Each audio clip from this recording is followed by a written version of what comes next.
Wish कर ले यारा, है तेरा जहां सारा, तू उड़ जा बेफिक्र बेफिक्र।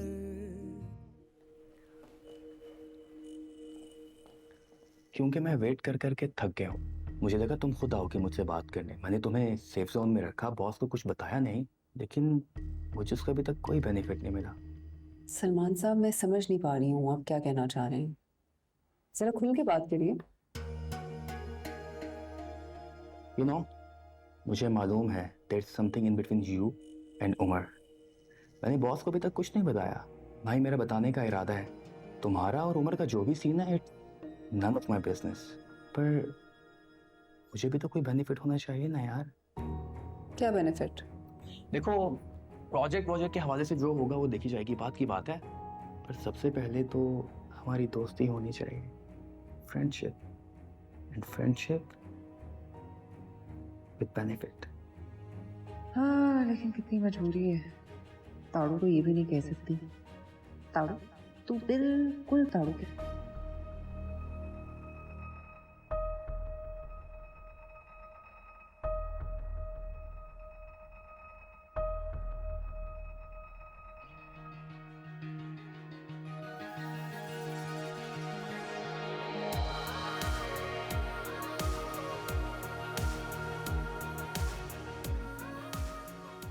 ठीक है सलमान साहब, आप जैसे कहेंगे वैसा ही हो।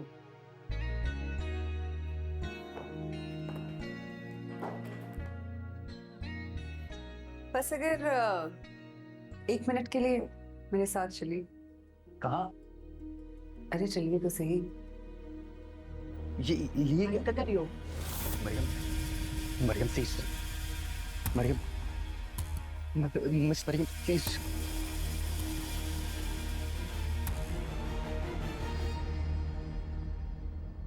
What is this, Maryam? I am sorry sir, लेकिन इन साहब के साथ साथ कुछ और मर्दों को भी ऑफिस में यही लगता है कि ये प्रोजेक्ट मैंने अपनी सलाहियतों पे नहीं बल्कि अपना मुंह काला करके विन किया है। क्लाइंट यहाँ है, आप यहाँ हैं, ये यहाँ है, मैं भी यहाँ हूँ। सर प्लीज आज इस बात को क्लियर कीजिए, मैं ये टॉर्चर मजीद नहीं बर्दाश्त कर सकती। Miss Maryam, cool down please. No sir, I can't cool down. आप प्लीज मुझे ये बात बताइए कि प्रोफेशनल मीटिंग्स के अलावा मैंने कभी आपसे बाहर मिलने की कोई ख्वाहिश की है? कभी हम बाहर मिलें, या मैंने आपको कोई टेक्स्ट या कोई कॉल कुछ किया हो? सर इट्स रिडिकुलस, आप मुझसे ऐसे सवाल नहीं कर सकती। सर आप इन्हें प्लीज बताइए कि मेरा और आपका कोई सीन नहीं है। मिस मरियम प्लीज बैठें और पानी पीजिए। नहीं सर, आप शायद नहीं समझते कि ये बात अपने आप में ही कितनी तकलीफ दे है। एक लड़की मेहनत करने के लिए, करियर बनाने के लिए सड़क पे घूरने वाली गंदी नजरों से बच तच के ऑफिस पहुंचती है। अपनी माँ, अपने बाप, अपने भाई, अपनी बहन को किसी ना किसी तरह यकीन दिलाती है कि वो ठीक है। अपनी पर्सनल लाइफ, अपने घर वाले, अपने दोस्त, सबको छोड़कर अपने करियर पे मेहनत करती है वो। और जब वो कुछ हासिल कर लेती है, कामयाब हो जाती है, तो इन जैसे घटिया लोग, घटिया सोच रखने वाले लोग कहते कि हाँ वो तो औरत है, शॉर्टकट लिया होगा, औरत काट नहीं किया होगा, या फिर अफेयर चलाया होगा, और फिर आ जाते हैं अपना हिस्सा मांगने। मुझे नफरत है इनसे, इनके वजूद से, इनकी सोच से, घटिया सोच से। Salman, I'm sorry sir। Miss Maryam, आप बैठ जाएं प्लीज, प्लीज।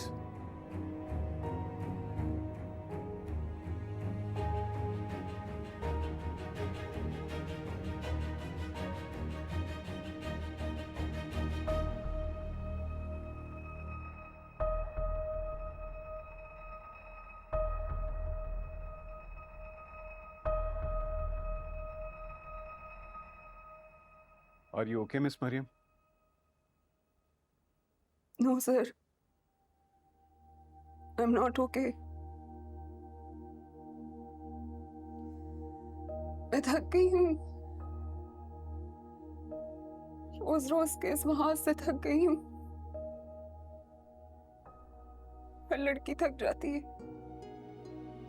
थक के बैठ जाती है, बिठा दी जाती है, या फिर वो वैसी ही बन जाती है जैसे सब सोचते हैं।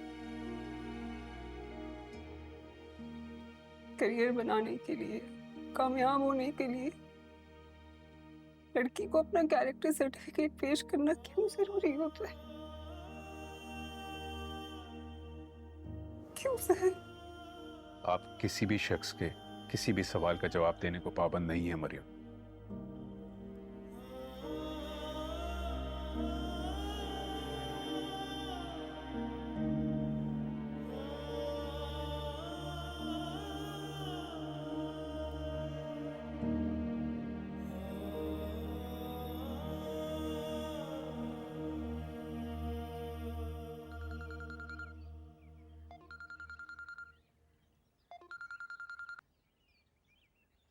अस्सलाम वालेकुम मैम, कैसी हैं आप? वालेकुम सलाम। मैं तो बिल्कुल ठीक हूँ। तुम बताओ, तुम कैसी हो? मैं बिल्कुल ठीक ठाक। मैंने कई बार सोचा आपको कॉल करूं, चक्कर लगाऊं आपके ऑफिस में, लेकिन फिर मुझे ख्याल है आप तो बहुत बिजी रहती हैं, इसलिए मैंने तंग नहीं किया। हाँ, बिजी तो मैं बहुत रहती हूँ, लेकिन अब मुझे भी तुमसे मिलना है। ये बताओ, कब आ सकती हो मेरे ऑफिस? आप जब हुक्म करें मैं आ जाऊंगी। तो फिर ठीक है, मुझे इंतजार रहेगा। राइट मैम, ओके, खुदा हाफिज। खुदा हाफिज। और बताओ, कैसी जा रही है तुम्हारी जिंदगी और तुम्हारी कैब? मैम सच पूछे तो पिछले 6 महीने से मेरे लिए जिंदगी का मतलब ही बदल गया है। अब मुझे लगता है किसी भी औरत को घर नहीं बैठना चाहिए, सबको काम करना चाहिए। बिल्कुल। पाकिस्तान में औरतों की आबादी का तनासब तकरीबन 51% है। अब तुम खुद बताओ, अगर आधा पाकिस्तान घर बैठकर खाएगा तो हमारा मुल्क तरक्की कैसे करेगा? ट्रू। खैर, हमारा इदारा औरतों को माशी तौर पर खुद मुख्तार बनाने और उन्हें एम्पावर करने में मदद करता है। मैंने तुम्हारा केस आगे फॉरवर्ड किया था और वो लोग कंसीडर भी कर रहे हैं। अब तुम मुझे एक बात बताओ, अगर हम लोग तुम्हें फाइनेंशियली सपोर्ट करते हैं तो तुम्हारे जहन में कोई बिजनेस आइडिया है भी या नहीं? मैम मैं अपना ड्राइविंग स्कूल खोलना चाहती हूँ जहाँ मैं लड़कियों को ड्राइविंग सिखाऊं, और जो लड़कियाँ जॉब करती हैं उनके लिए पिक एंड ड्रॉप की सर्विस प्रोवाइड करना चाहती हूँ मैम। मैं ऐसी जगह, ऐसा सेंटर बनाना चाह रही हूँ। अभी भी जो ज़्यादातर मेरे पास सवारियाँ हैं वो उन्हीं लड़कियों की हैं या उन्हीं ख़वातीन की हैं जो जॉब्स कर रही हैं। I like your driving school वाला आइडिया, बहुत अच्छा है। Thanks ma'am. तुमने तो अपनी जिंदगी का स्टीयरिंग अपने हाथ में ले लिया है। अब बाकी लड़कियों की मदद करो ताकि वो अपनी जिंदगी खुद ड्राइव कर सकें। Yes ma'am. Good luck. Thank you. अच्छा, ये कुछ डॉक्यूमेंट्स हैं, इन्हें अच्छी तरह पढ़ लो। कोशिश कर ले यारा, है तेरा जहां सारा, तू उड़ जा बेफिक्र बेफिक्र, डूबे चाहे सितारा, तू बदले वक्त का दारा, खुद से भी तू ना डर बेफिक्र।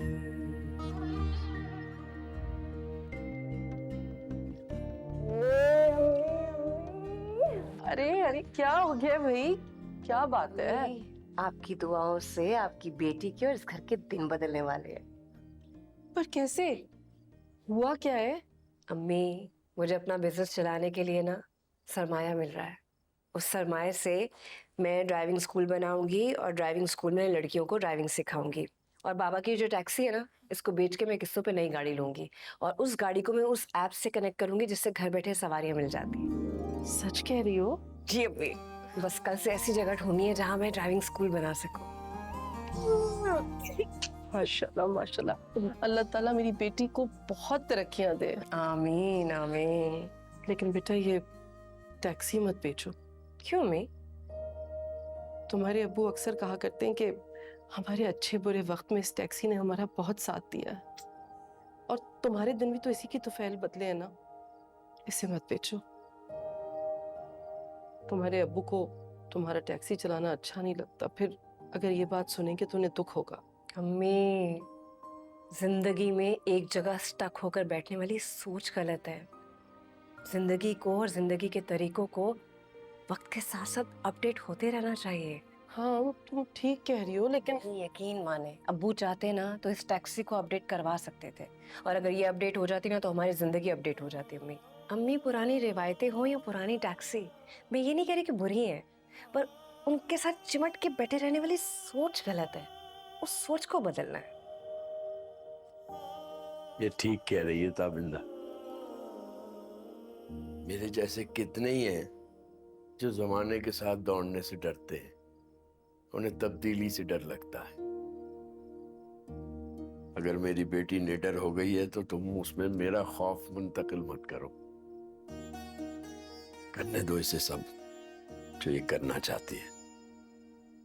ये बिल्कुल ठीक कर रही है।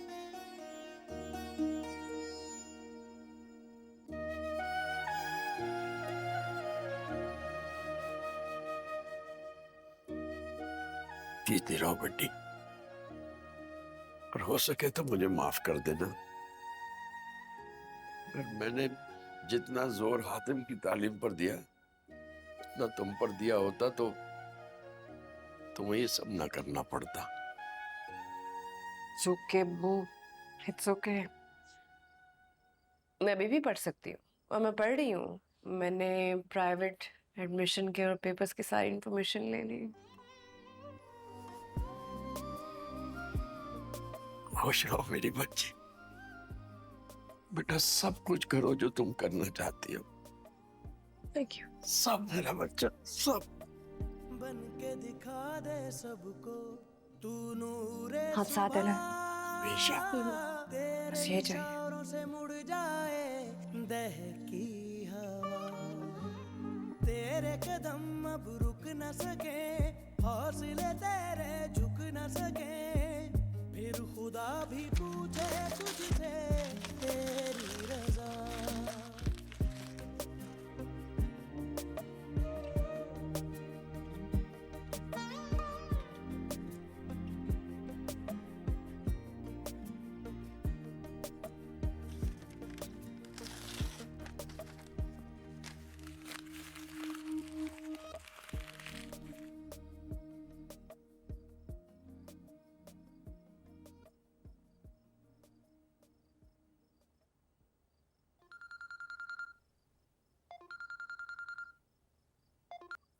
सारंग, हेलो। मुझे लाहौर जाना है ट्रेनिंग के लिए, लेकिन मेरी यूनिवर्सिटी वाले चाहते हैं कि मैं यहाँ जाने से पहले यूनिवर्सिटी में आके लेक्चर दूँ। उसके लिए मैं स्पीच तैयार कर रहा था, लेकिन कुछ समझ ही नहीं आ रहा मैं क्या लिखूं। सोचा आपसे मशवरा कर लूं। कागज पर लिखकर कुछ मत बोलना, जो बोलना दिल से बोलना। जब तुम दिल से बोलते हो ना, बहुत अच्छा बोलते हो। और सुनो, मुझे जरूर बुलाना, मुझे भी तुम्हारे दिल की बातें सुननी है। हाँ हाँ, क्यों नहीं। आपको ना बुलाऊं ऐसा तो हो ही नहीं सकता। मैं आपसे बाद में बात करता हूँ। जी आ जाए।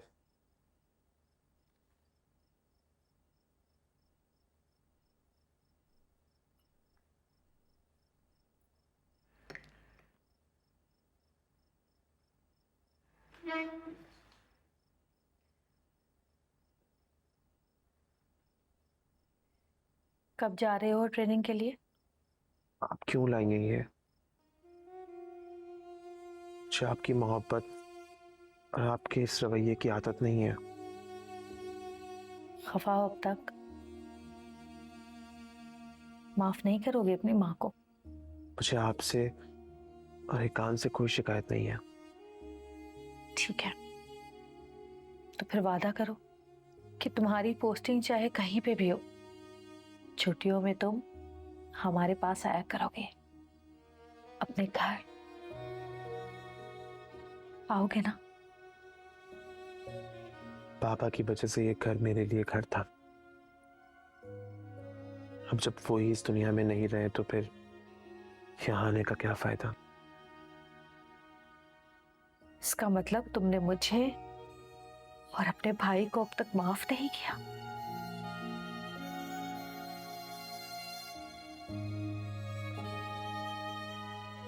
ऐकान, ऐकान,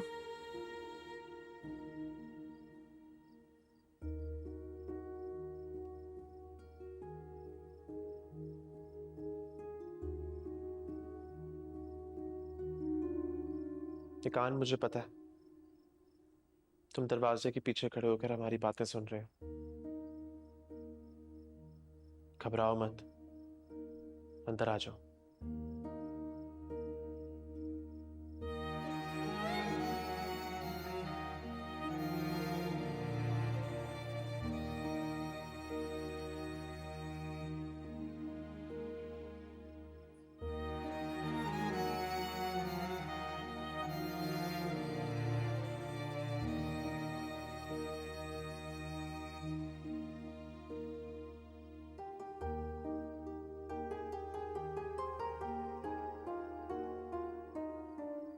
तुमसे मुझे बाबा की खुशबू आती है।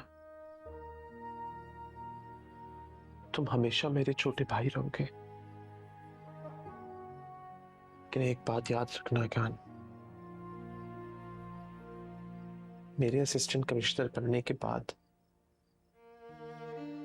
मैं तुम्हारी कभी भी कहीं पे भी कोई सिफारिश नहीं करूंगा। तुम्हें मेरे जैसा बनना है, तरक्की करनी है, बड़ा आदमी बनना है। दिल लगाकर पढ़ोगे तभी ये सब कुछ मुमकिन हो सकेगा। तुम्हारा भाई है ना, तुम्हें फाइनेंशियली सपोर्ट मैं करूंगा। तुम्हें किसी भी मशवरे की जरूरत चाहिए होगी, मैं हमेशा रहूंगा। लेकिन इससे ज्यादा मुझसे कुछ एक्सपेक्ट मत करना। भाई, मुझे आपसे और कुछ नहीं चाहिए, लेकिन आप हमेशा मेरे बड़े भाई बने रहिएगा, प्लीज।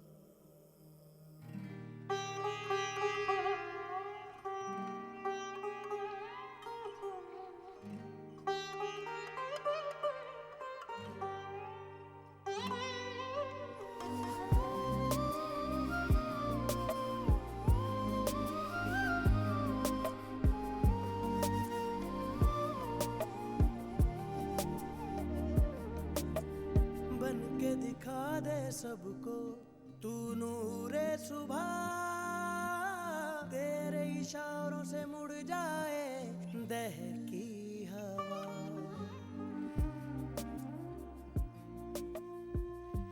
यकीन कीजिए, किताबों को बिल्कुल पता नहीं होता कि उन्हें पढ़ने वाला लड़का है, लड़की है या कोई थर्ड जेंडर। किताबें बायस नहीं होती, वो अपना इल्म हर इंसान तक यकसा पहुंचाती हैं। लेकिन आप किताबें पढ़ने वाले तो बने, किताबों में दिलचस्पी तो ले, उनसे कुछ सीखने की कोशिश तो करें। फिर देखिएगा किताबें किस तरह आपकी जिंदगी को और आपके मुस्तकबिल को चार चांद लगा देंगी।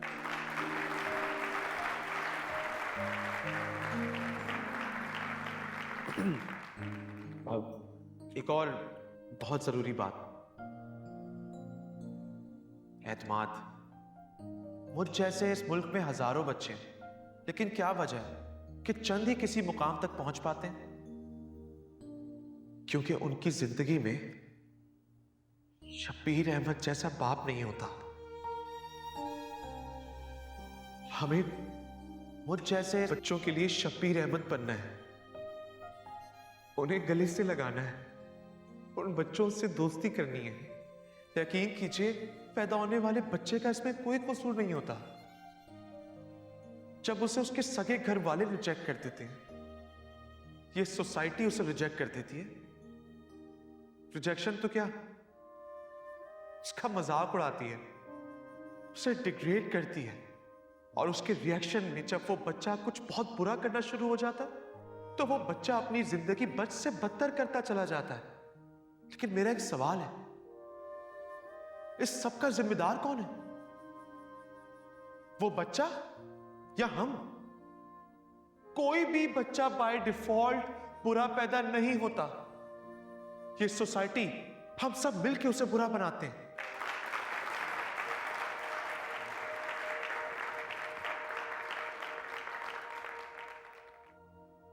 मैं उन माँ बाप से मुखातिब हूं।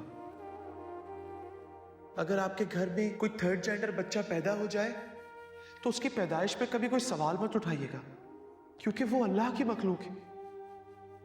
वो इंसान है, उसे इंसान समझिएगा, उसे ओन कीजिएगा।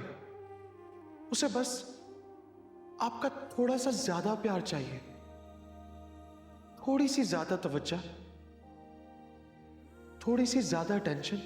लेकिन आप लोग उसे कबूल तो कीजिए, फिर आप लोग देखिएगा कि वो बच्चा आपकी सोसाइटी और आपके मुआशरे को बदलने के लिए कितना अहम किरदार अदा कर सकता है।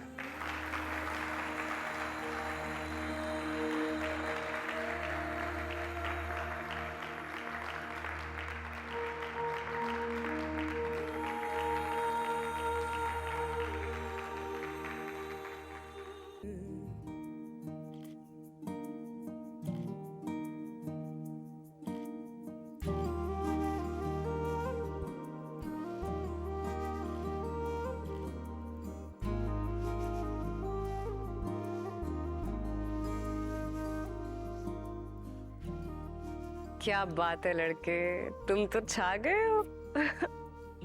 नहीं, ऐसी कोई बात नहीं है।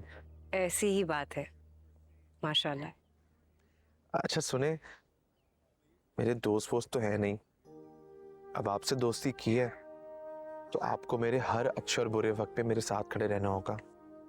कोशिश करूंगी, बाकी देखते हैं क्या होगा। अभी जब मेरी ट्रेनिंग खत्म होगी ना लाहौर में, तो मैं आपको लाहौर बुलाऊंगा। एक पाकिस्तान टूर तो हमारा बनता ही है। पहले तुम अपनी ट्रेनिंग पे ध्यान दो, ये सैर सपाटे वाले प्लान हम फिर कभी बनाएंगे। अच्छा एक और बात,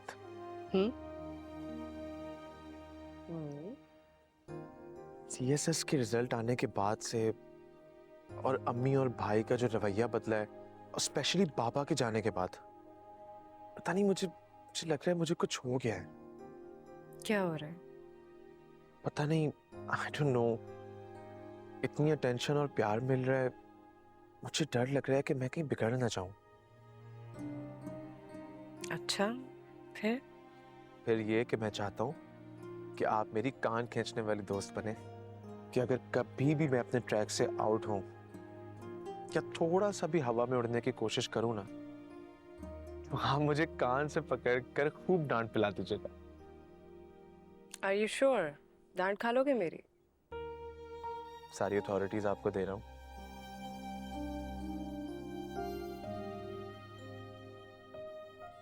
बाबा तो अब रहे नहीं, और आपको बाबा बना नहीं सकता, इसलिए आज से बाबा वाली सारी अथॉरिटीज आपको दी। लाहौर जाने से पहले एक लंच तुम मेरे साथ करोगे, जगह तुम्हारी मर्जी की होगी और बिल मैं पे करूंगी। नहीं, लंच तो हम करेंगे बिल्कुल, लेकिन बिल मैं पे करूंगा। बाप का बिल पे करेगा?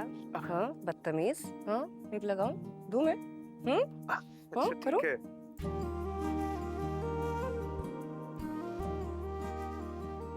बिल आप ही पे करेंगे। जब मैं आपको लाहौर बुलाऊंगा, आप आएंगी ना? बेटा खुद तो पहले लाहौर पहुंच, मौका मिला तो आ जाऊंगी। ये भी ठीक है। वो रामीन की नई वीडियो देखी आपने? नहीं, आजकल बिल्कुल टाइम नहीं मिल पा रहा, मेरी बात ही नहीं है उससे। रामीन ने नई वीडियो अपलोड की है। अच्छा, इंटरनेट पे बहुत वायरल है, मैं आपको दिखाता हूँ। ये देखें, ये देखें। हेलो एवरीवन, आप लोगों ने हमेशा मुझे मेकअप या कपड़ों वगैरह की वीडियोस में देखा है, लेकिन आज मैं आपसे अहम बात करना चाहती हूँ। आप सब से, ख़ुसूसन उन लड़कियों से जो अपनी जायदाद या विरासत के मसलों से दो चार हैं। औरतों और लड़कियों के साथ ये कितनी बड़ी नाइंसाफ़ी है जो हमारी सोसाइटी में हो रही है, इस बात का शायद आपको अंदाज़ा भी नहीं है। गुज़िश्ता दिनों मैं कुछ ख़वातीन, कुछ लॉयर्स से मिली, जिनकी बातों से मुझे पता चला कि पाकिस्तान में लाखों करोड़ों औरतें ऐसी हैं जिनको उनके बाप की या फिर शौहर की जायदाद में से फूटी कौड़ी भी नहीं दी जाती। या तो उन्हें इमोशनली ब्लैकमेल कर दिया जाता है, या फिर कह दिया जाता है कि तुम जायदाद का क्या करोगी, तुमने हमारे साथ ही तो रहना है। हमारी मिसोजिनिस्ट सोसाइटी हमारी औरत को उनकी जायदाद का जायज़ हक भी नहीं देना चाहती। और हालत ये है कि बेशुमार लड़कियों के शनाख्ती कार्ड भी नहीं बनवाए जाते हैं।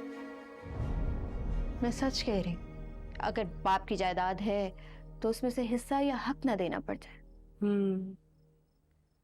वैसे मुझे समझ नहीं आ रही, तुम तो मेकअप शेकअप की वीडियोस बनाती थी, ये लीगल चक्रों में कैसे पड़ गई? जब सर पर पड़ती है ना तो फिर पता चलता है कि हम कितने ख्वाब में जी रहे थे। हुआ क्या था? होना क्या था, हम दोनों की अम्मियों ने हमारी शादी तो करवा दी, लेकिन हमारे बापों को हमारी शादी कबूल ना और उठाकर हमें घर से निकाल दिया। और हमारे निकाह से आने वाले तूफान के साइड इफेक्ट्स अभी तक चल रहे हैं। सीरियसली? मेरा भाई तो गुस्से में पागल ही हो चुका है। तुम्हारे घर में तुम्हारा भाई और मेरे घर में मेरे वालिद साहब। पता है वो दोनों एक हो गए हैं और हमारे साथ क्या कर रहे हैं? क्या? शादी के बाद ये हमारा तीसरा घर है। हम जिस एरिया में भी जाते हैं वो वहाँ हरास करने के लिए हमें पहुंच जाते थे, या फिर अपने आदमियों से ये काम कराते थे। सिर्फ और सिर्फ इसलिए क्योंकि हमने शादी कर ली है। हाँ, और हमने उनकी ईगो, उनके प्राइड को हर्ट कर दिया। यू वोंट इवन बिलीव ये सारा वक्त हमने कितनी मुसीबत से गुजारा। हमारे पास जितने भी पैसे थे ना, या हम जो भी पैसे कमा रहे हैं, वो घर बदलने में, उसके एडवांस देने में ही खर्च हो जाते हैं। लोगों की लव स्टोरीज में लड़ाइयाँ शादी से पहले होती हैं। हमारे सारे प्रॉब्लम्स और लड़ाइयाँ शादी के बाद से शुरू हुई। हमारी मजबूरी भी देखें, एक तरफ शोज़ब के वालिद हैं और दूसरी तरफ मेरा भाई। कंप्लेन करें भी तो किसके खिलाफ? I'm so sorry। मुझे बहुत अफसोस हुआ है ये सब सुन के। अच्छा, मुझे था आप लोगों के निकाह के बाद तो घर वालों ने आप लोगों को एक्सेप्ट कर लिया होगा। कर लेते तो झगड़ा ही किस बात का था। नहीं तो ये विरासत और प्रॉपर्टी का झगड़ा कैसे शुरू हुआ? हम अपनी फैमिलीज की कंप्लेन तो करवा नहीं सकते थे, तो इसलिए एक दिन ऐसी मशवरा लेने के लिए हम वकील के पास चले गए। आप दोनों बालिग हैं, समझदार हैं, आप दोनों को पूरा हक है अपनी मर्जी से शादी करने का। जज्बाती बुनियाद पर अगर आपके वालिदैन ने आपको घर से निकाल भी दिया है, वरासत के हक से आपको महरूम नहीं कर सकते। और अगर वो ऐसा करते भी हैं तो ये सरासर नाइंसाफ़ी की बात है। मतलब हम उनसे कह सकते हैं कि वो हमें हमारा जायज़ हक दें? बिल्कुल कह सकते हैं, और कहना भी चाहिए। हाँ, लेकिन हमने शादी उनका दिल दुखा के की थी। वो पहले ही हमसे बहुत नाराज़ हैं। नाराज़ हैं तो थोड़ा और नाराज़ हो जाएंगे, लेकिन आप दोनों का जो जायज़ हक है उसका तकाजा आप दोनों को लाजमी करना चाहिए। और रामीन, आप अपने वालिद से ज़रूर बात करें। वैसे अमूमन वालिदैन के जीते जी बच्चे जायदाद में हिस्सा नहीं मांगते। उससे ये इम्प्रेशन पड़ता है कि औलाद लालची है और जायदाद और पैसों का तकाजा कर रही है। लेकिन आप दोनों का केस मुख्तलिफ है। उन दोनों ने आपको घर से बाहर निकाल दिया है और ये भी अंदाज़ा नहीं कि वो आपसे मिलने वाले भी हैं या नहीं। इसलिए बेहतर है कि आप दोनों अपने अपने वालिद की मौजूदगी में इस बात को साफ कर दें। खुदा ना खास्ता वो ना रहे, बाद में आपके भाई बहन इस हवाले से आपके लिए कई मुश्किलात पैदा कर सकते हैं। कैसी मुश्किलात? मतलब अगर उन्होंने आपके वालिद से कोई पेपर साइन करा लिया तो आप अपने वरासत के हक से हमेशा के लिए महरूम भी हो सकती हैं।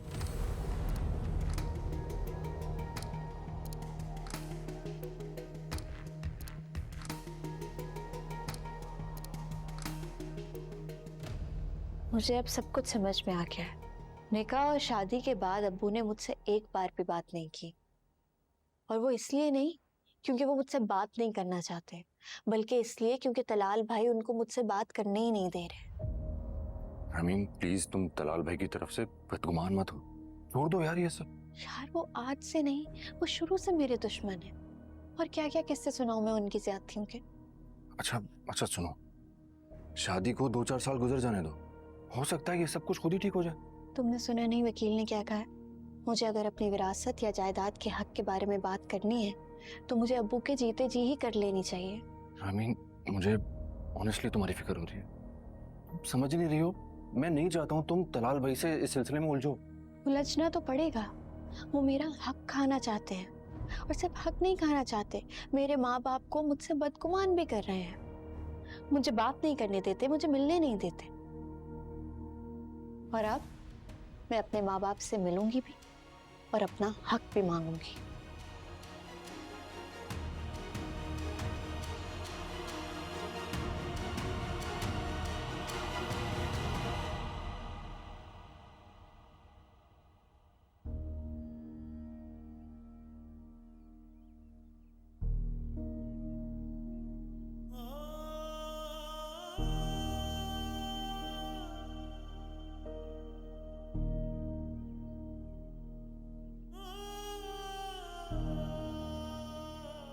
अम्मी,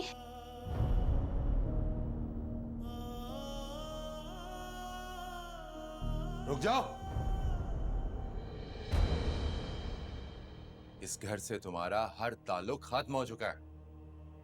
मेरी माँ से मेरा ताल्लुक खत्म करवा सकते हैं?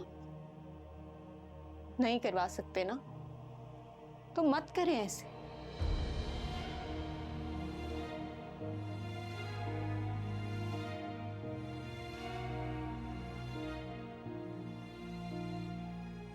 कैसी हैं आप?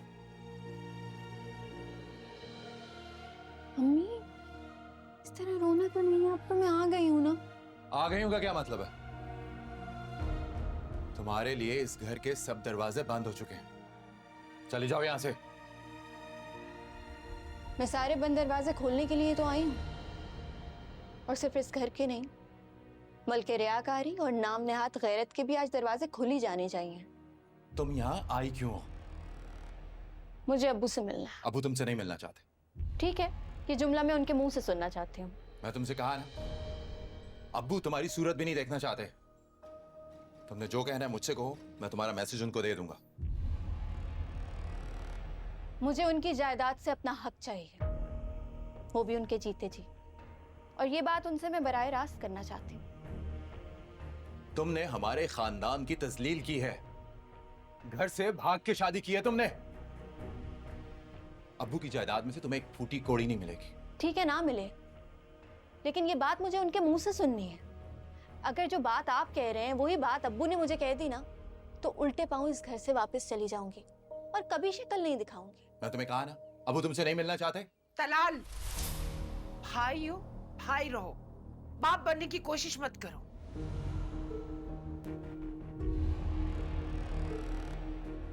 चलो बेटा, अपने अब्बू से मिल लो, अब ये तुम्हें नहीं रोकेगा।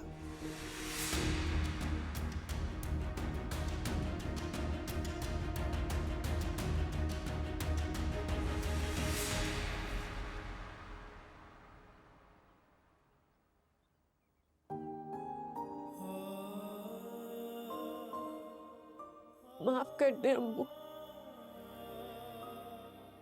मैं जानती हूँ मैंने थोड़ी लाइन क्रॉस की।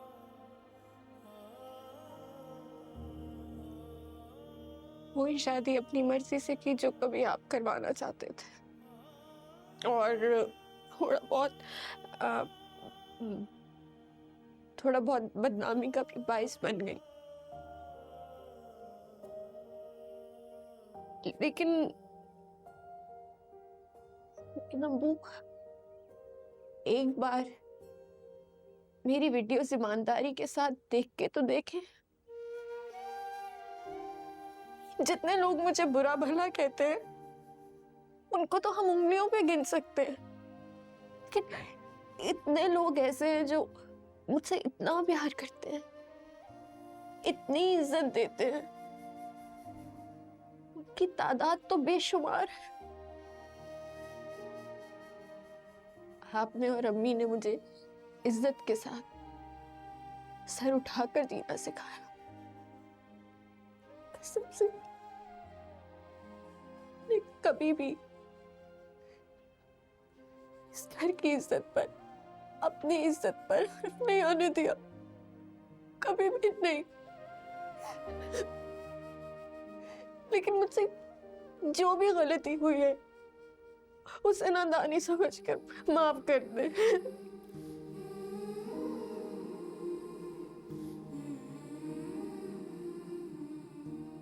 और मुझे आपको एक और चीज भी दिखानी। तुम्हारे माफी मांग लेने से वो दाग धुल नहीं जाएगा जो तुमने हम सब की इज्जत पे लगाया। तुम्हारा वो घटिया डांस वाला वीडियो और फिर उसके बाद घर से भाग के शादी करना सब याद है मुझे। तुम जैसी बहन को तो पैदा होते ही जान से मार देना चाहिए।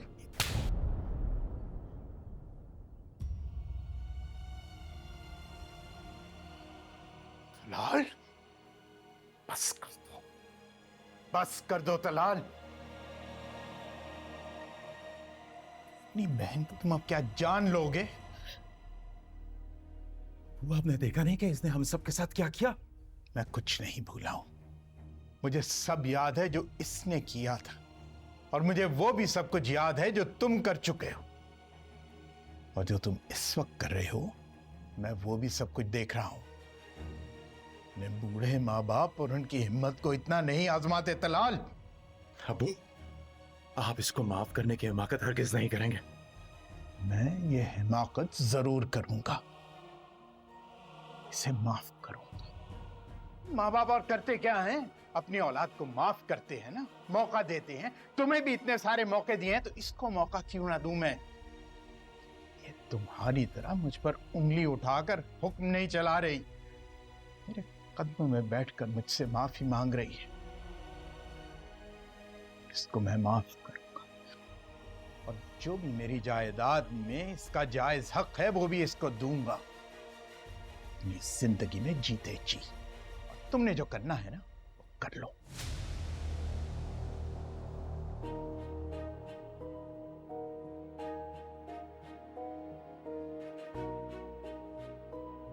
भाई, मैं मारूफ हूँ।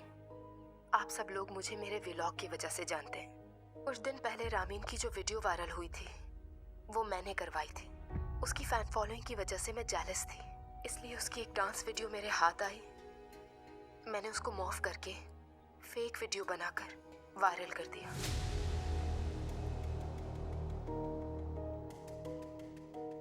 ये कन्फेशन वीडियो मेरे पास 4 दिन पहले आ चुकी थी, लेकिन मैंने इसे सोशल मीडिया पे अपलोड नहीं किया,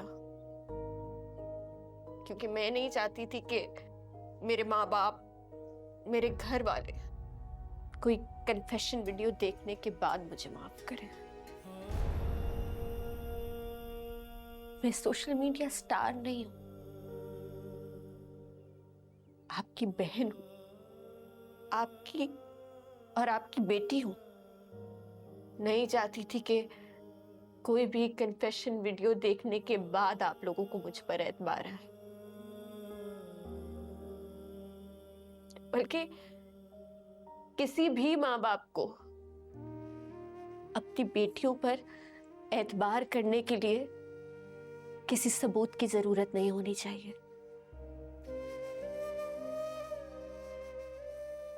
हर माँ बाप को अपनी बेटियों पर पूरा एतमाद करना चाहिए।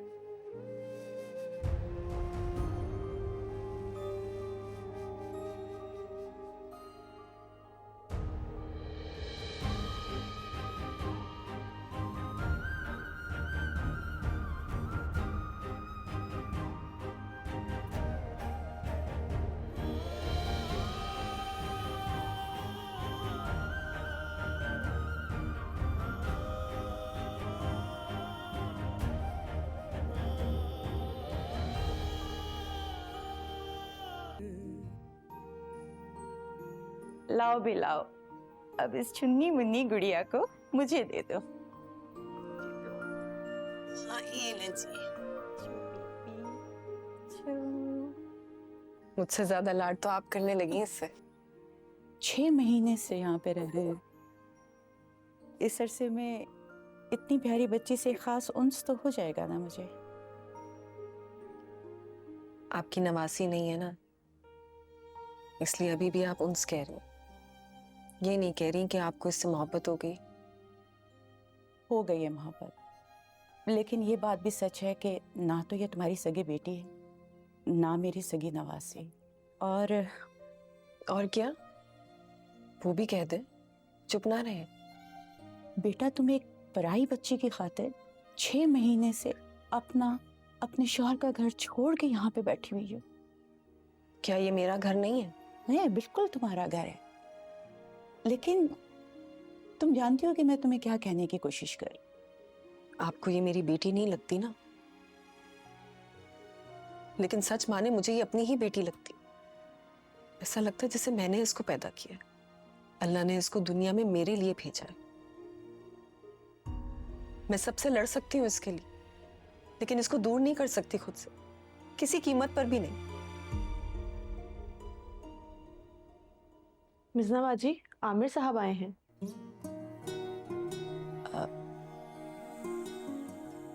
तुम ऐसा करो, उनको कमरे में बिठाओ, हम लोग आते हैं।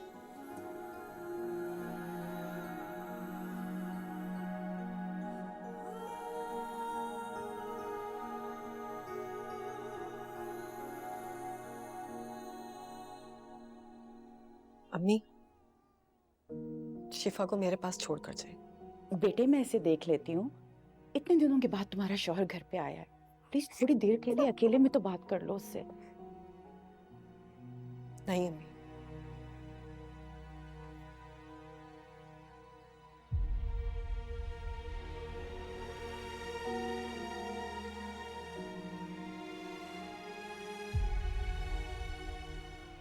मैं इसको आमिर से या किसी से भी छुपाकर नहीं रखना चाहती अम्मी। ये मेरी बेटी है, माँ हूं मैं इसकी, और माँ अपनी औलाद को खुशी से और फख्र से ओन करती है।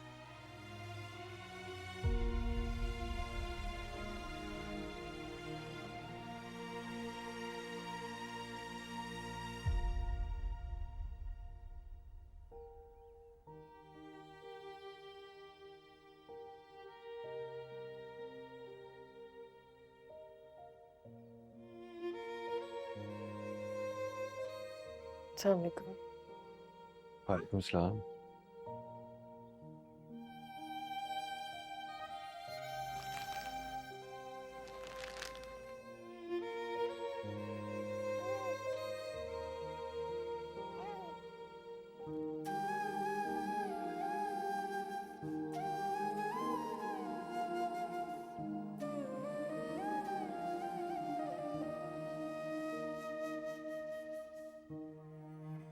कैसे हो?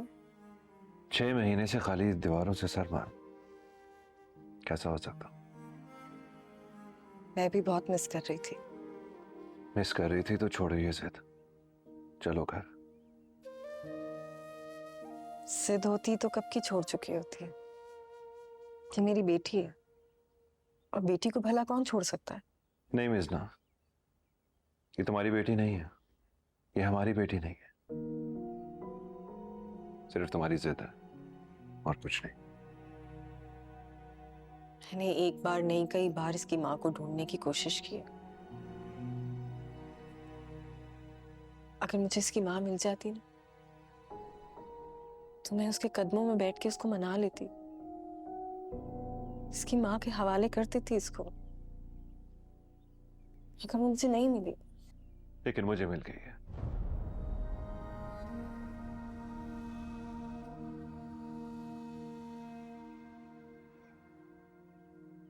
मैंने हॉस्पिटल से इसका रिकॉर्ड निकलवा लिया था, और तब से लेके अब तक इसके माँ बाप को ढूंढ रहा था। वो पंजाब गए हुए थे इसलिए मिल नहीं रहे थे, लेकिन अब वो मिल गए।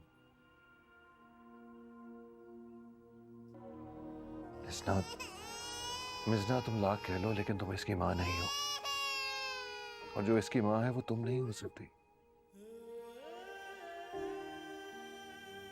एक बच्चे को अपनी माँ के पास होना चाहिए, वो चाहे जैसी भी हो, गरीब, जालिम, जाहिल, लेकिन माँ माँ ही होती है। और एक बच्चे को सिर्फ और सिर्फ अपने असल माँ बाप के पास ही पलना चाहिए। लेकिन वो तो खुद इसको हॉस्पिटल छोड़कर गई थी ना। मैं जानता हूँ सर, मेरी बात भी हो चुकी है, और वो अपनी बेटी को वापस लेने के लिए तैयार है। परेशान मत हो, तुम जब चाहोगे हम शिफा से जाके मिल सकते हैं। इसकी सेहत, तालीम और हर जरूरत का ख्याल रखेंगे, लेकिन इसको इसकी मां से जुदा किए बगैर।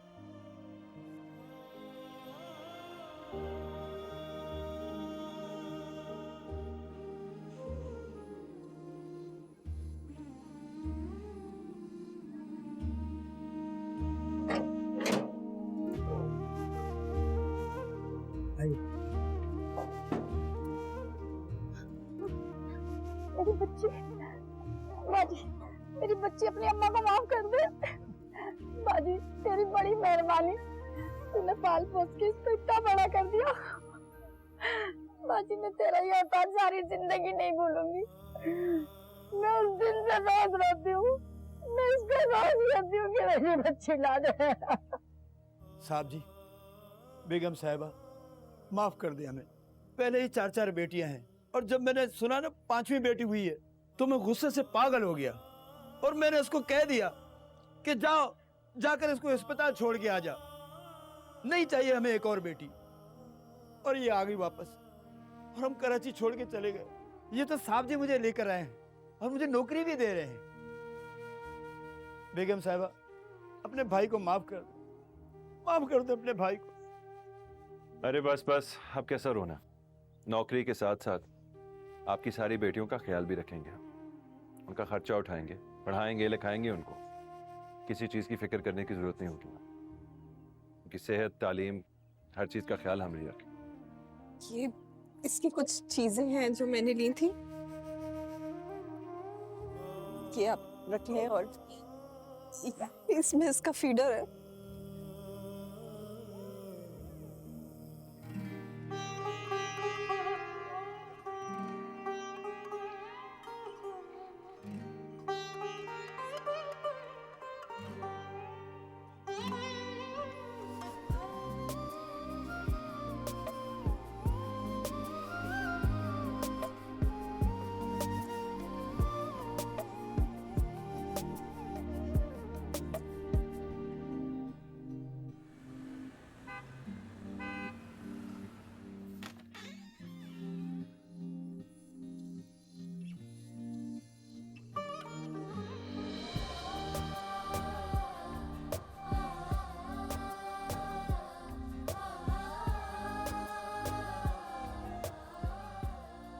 अरे वाह, आ गई हमारी बहू इतने दिनों के बाद। अस्सलाम वालेकुम अब्बू। वालेकुम अस्सलाम बेटा। अस्सलाम वालेकुम अम्मी। और वो कहाँ है जिसे ये सीने से लगाकर घर से चली गई थी?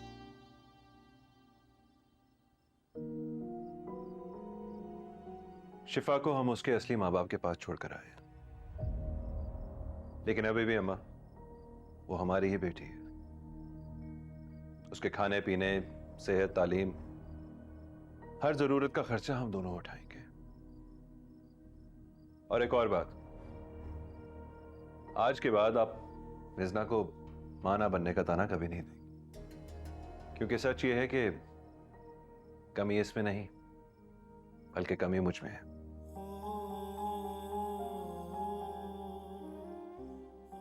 हाँ, ये सच है। आप तो शायद ना समझ पाए, लेकिन ये मेरी रिपोर्ट है, पढ़ लीजिएगा, समझ आ जाएगा आपको।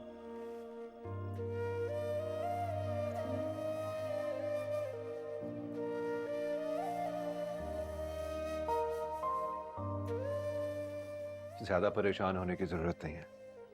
अल्लाह ने चाहा तो हमें औलाद जरूर देगा, और अगर ना भी दी तो कोई बात नहीं, क्योंकि शिफा जैसे और भी बहुत सारे बच्चे हैं जिनके माँ बाप हम बन सकते हैं। और वैसे भी सारी जिंदगी गुजारने के लिए हम दोनों ही काफी हैं एक दूसरे के लिए।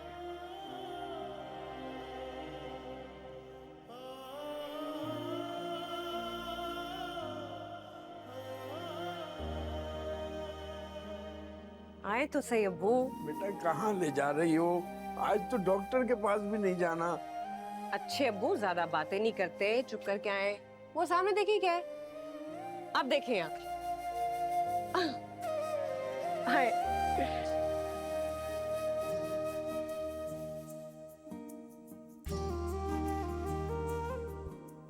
सॉरी अब्बू, मैं शोरूम से चला के लाई हूँ। लेकिन मेरी ख्वाहिश थी कि इस गाड़ी को सबसे पहले आप हाथ लगाते, आप इसे चलाते।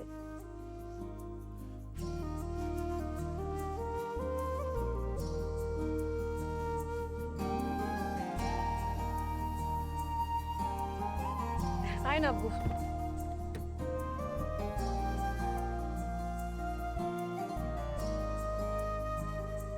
ध्यान से। हातिम, अब देखो देखो तुम्हारी बहन पुरानी गाड़ी बेचकर नई गाड़ी लेकर आई है। ये कितनी नशपश लग रही है ना मेरी रानिया की गाड़ी। अब वो गाड़ी चलाए ना, हॉर्न बजा के देखें, सीट्स चेक करें, यार शोर में चलो ना।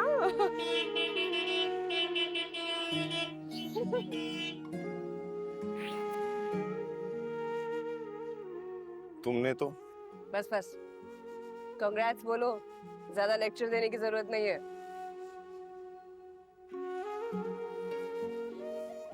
कांग्रेट से पहले ग्लव्स तो बोल सकता हूँ ना। क्या? सॉरी।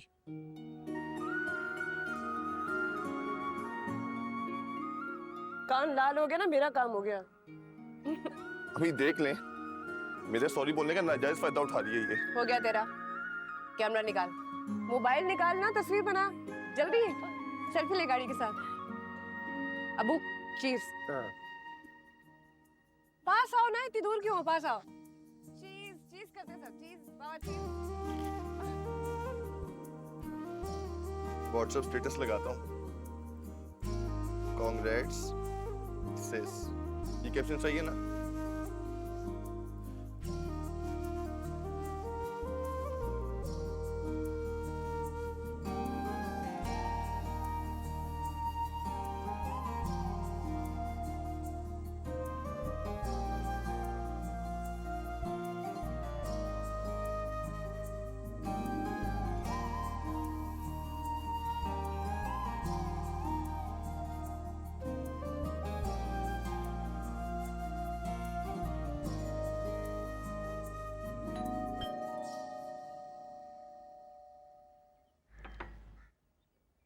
अरे अस्सलाम वालेकुम पप्पू। वालेकुम अस्सलाम। ये गाड़ी तुम्हारी है? जी पप्पू, इसीलिए भी एक हफ्ता हो गया। और अब आ रही हो पप्पू को दिखाने? नहीं पप्पू, मैं इतनी बदतमीज नहीं हूँ कि आपको दिखाने के लिए आई हूँ। अभी वैसे भी मेरे नाम पे नहीं है, 3 साल कहीं बैंक की किस्तें देनी है, उसके बाद जाकर ये मेरे नाम पे आएगी। फिर ये मिठाई? हातिम की जॉब लगी ना पप्पू, बहुत अच्छी जगह पे, तो पहली सैलरी मिली, अब्बू ने कहा कि खास तौर पे पप्पू के घर मिठाई जाएगी पहले। चलो हाँ, अल्लाह का लाख लाख शुक्र है कि उसने तुम लोगों के दिन भी फेरे। अरे यहाँ क्यों खड़ी हो, अंदर आओ ना। नहीं नहीं पप्पू, राइड बुक की हुई है तो मुझे पहुंचना होगा वहाँ। हेलो, मैं सोच ही रहा था तुम्हारी तरफ आने, तो मैं मुबारकबाद देने के लिए। चलो मैं चली आई, एक ही बात है। नई गाड़ी की बहुत बहुत मुबारक। Thank you. ठीक है पप्पू, मैं चलूं? अरे बेटा कोई चाय वाय तो पीती जाओ। पप्पू वो काम पर हूँ ना, काम पर नहीं होंगी, खुदा कर चाय पीऊंगी। खुदा हाफिज। खुदा हाफिज।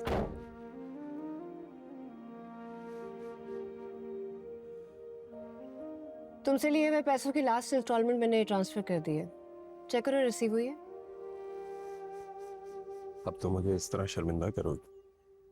नहीं शर्मिंदा नहीं कर रही, बल्कि मैं तो शुक्रगुजार हूँ कि तुमने इतने मुश्किल वक्त में मेरा साथ दिया, पैसों का तकाजा नहीं किया। Thank you so much. तुम्हारा ना यूं फॉर्मल होके मुझसे बात करना ना जहर लगता है मुझको। कर्जा दे दिया ना मैंने, कोशिश करूंगी फॉर्मल ना हो। मतलब हम आइंदा बात करेंगे और मिलेंगे भी, है ना?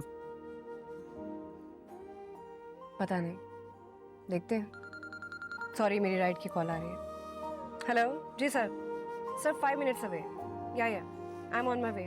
Okay bye.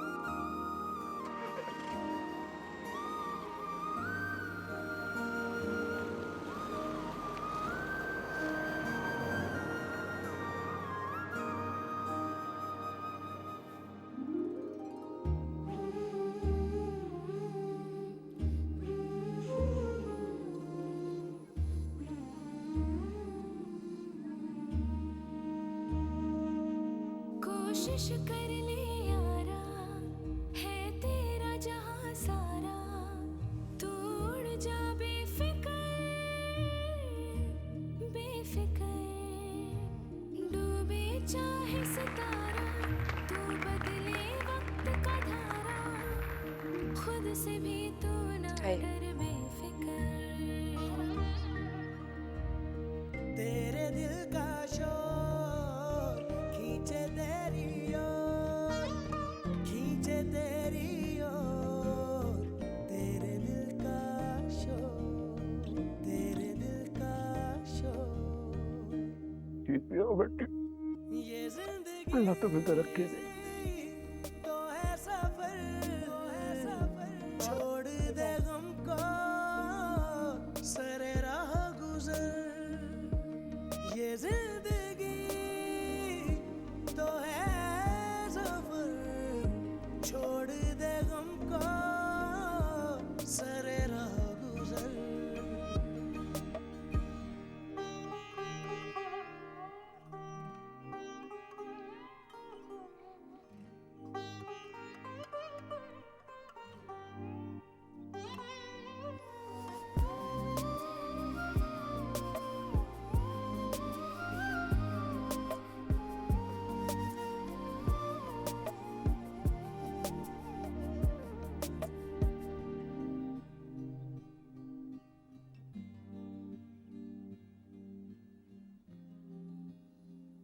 Hello ma'am.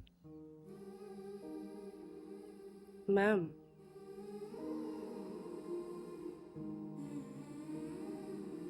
Thank you. मुझे गाड़ी चलाना नहीं आती, क्या आप मुझे ड्राइविंग सिखाएंगे? मैं सिर्फ फीमेल स्टूडेंट्स को गाड़ी चलाना सिखाती हूँ।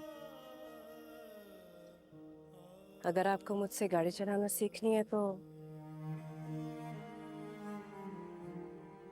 अपनी मेल ईगो को मारना पड़ेगा। ठीक है, मार मेरे ईगो को मार दूंगा। बहुत सख्त टीचर हूँ मैं। जिंदगी की ड्राइव गलत हो या गाड़ी की, कस के लगा दूंगी। जिंदगी की या गाड़ी की, जो ड्राइव पे गलत करो आप कस कर लगा दिएगा।